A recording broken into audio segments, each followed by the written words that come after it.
आता मला इकडं न गतीला यायला लागलं भावांनो. कारण तर आत्ताच भावाचा मला फोन आला होता का तिकडं आम्ही थोडीशी जागा पेरणार आहोत गहू.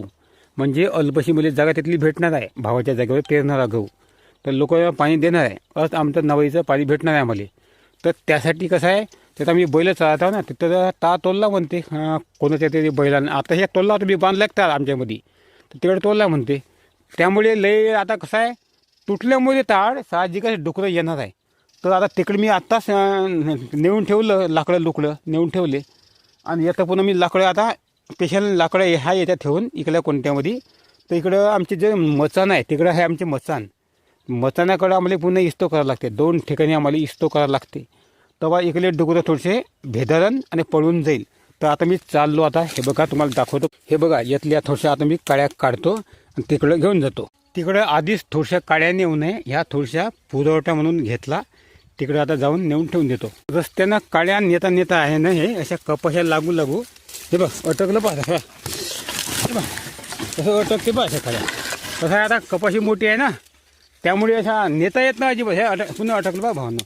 खराब गोष्ट आहे. आता या अटकण्याच्या भानगडीमध्ये मला पटलंच नाही. मचान कोणकडे राहिलं ते तिकडं राहिलं मचान, आणि येतं पा हे असं अटकून आहे. हां, आता मला कसं तरी काढतो आणि तिकडं मचानाकडे जातो. शेवटी मी पोचलो मचानाकडे. आता ह्या काड्या येतं घेतो टाकून, दिल्ल्या टाकून येतं काड्या. आता जेवढे झाले आता आपल्या काड्या येतं. इस्तोसुद्धा आपल्याला करायला लागते. येतला एक इस्तो थ्या कोणत्यात बांधावा, त्या तिकडल्या लय लांब बांध आहे. इकडे एक बांध आहे, इकडे एक दिसतं तुम्हाला, दिसत नाही, लय लांब आहे.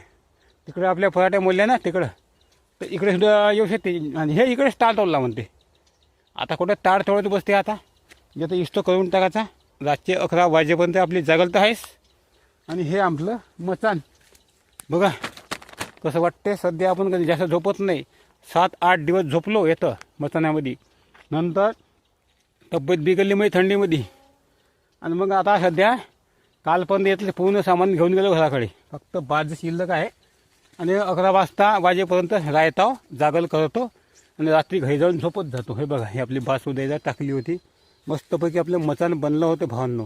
आता पुढच्या वर्षी याच्यापेक्षा उंच मचान बनवतो. असा आता फाटे नाही जायला माझ्याकडे. हे बघा लहानचं फाटा आहे, तसा खल हालते झोपलं तर. पण आता दिवस काढा लागते.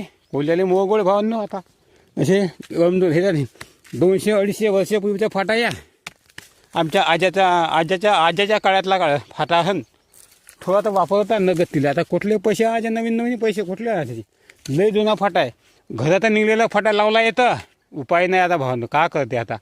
हां, जगतो.